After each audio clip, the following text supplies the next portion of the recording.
പരിണാമ സിദ്ധാന്തത്തെക്കുറിച്ച് മുസ്ലിം ലോകത്തിന്റെ കാഴ്ചപ്പാടെന്താണ്? ഒറ്റനോട്ടത്തിൽ ഇതൊരു സിമ്പിൾ ചോദ്യമായിട്ട് തോന്നാം, അല്ലേ? പക്ഷേ ഇതിന്റെ ഉത്തരം നമ്മൾ വിചാരിക്കുന്നതിലും സങ്കീർണമാണ്.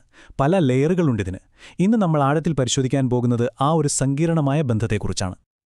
അപ്പോ നമുക്ക് നേരെ കാര്യത്തിലേക്ക് വരാം.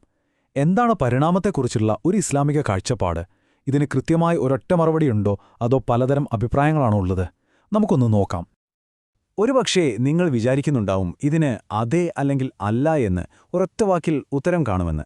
എന്നാൽ സത്യം അതല്ല. ഈ വിഷയത്തിൽ ഒരൊറ്റ മുസ്ലിം നിലപാട് എന്നൊന്നുമില്ല. പകരം ഒരുപാട് വ്യത്യസ്തമായ വീക്ഷണങ്ങൾ നിലനിൽക്കുന്നുണ്ട്. നമുക്കിതിനെ ഒരു സ്പെക്ട്രം പോലെ കാണാം. ഒരറ്റത്ത് നോക്കിയാൽ പരിണാമത്തെ പൂർണ്ണമായും തള്ളിക്കളയുന്നവരെ കാണാം. ഇനി മറ്റേ അറ്റത്തോ, അവിടെ ഇതിനെ ഒരു ശാസ്ത്രീയ സത്യമായിട്ട് അംഗീകരിച്ച് സ്വന്തം വിശ്വാസവുമായിട്ട് ചേർത്ത് കൊണ്ടുപോകാൻ ശ്രമിക്കുന്നവരുമുണ്ട്. ഈ രണ്ടറ്റങ്ങൾക്കിടയിലാണ് പലതരം അഭിപ്രായങ്ങൾ വരുന്നത്. ഈ വിഷയം മുഴുവനായിട്ട് മനസ്സിലാക്കണമെങ്കിൽ നമുക്കാദ്യം ഈ സ്പെക്ട്രത്തിന്റെ ഒരറ്റത്തേക്ക് ഒന്ന് ആഴത്തിൽ നോക്കാം. അതായത് പരിണാമ സിദ്ധാന്തത്തെ നിരാകരിക്കുന്നവരുടെ വാദങ്ങൾ എന്തൊക്കെയാണ്? നമുക്കതൊന്ന് വിശദമായിട്ട് തന്നെ പരിശോധിക്കാം.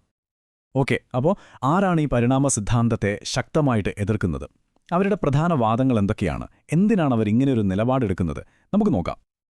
ഈ വിഷയത്തിൽ ഒരുപാട് വലിയ പണ്ഡിതന്മാർ തന്നെ അവരുടെ അഭിപ്രായം പറഞ്ഞിട്ടുണ്ട്. ഉദാഹരണത്തിന് ഇമാം തബ്തബായി, സയ്യിദ് അല മൗദൂദി, പിന്നെ ഡോക്ടർ ത്വാഹിർ അൽ ഖാദിരി, ഇവരൊക്കെ പ്രമുഖരാണ്.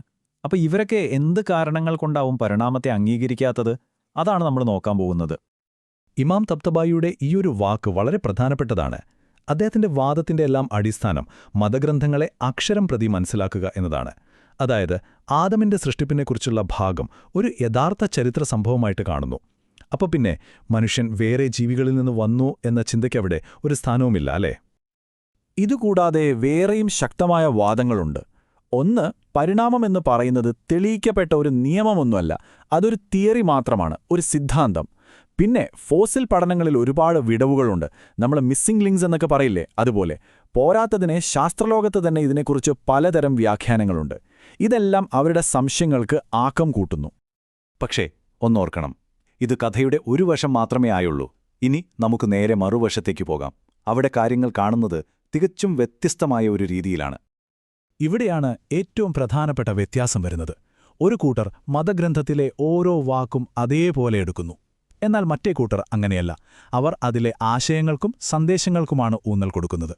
അവർ പറയുന്നത് ഈ സൃഷ്ടിപ്പിനെക്കുറിച്ചുള്ള വിവരണങ്ങൾ ഒരു സയൻസ് ക്ലാസ് അല്ല, മറിച്ച് നമുക്ക് വലിയ ആത്മീയ പാഠങ്ങൾ നൽകാനുള്ള രൂപകങ്ങളോ കഥകളോ ഒക്കെ ആവാമെന്നാണ്. അങ്ങനെ ചിന്തിക്കുമ്പോൾ ശാസ്ത്രവും വിശ്വാസവും തമ്മിൽ ഒരു പ്രശ്നവുമില്ല.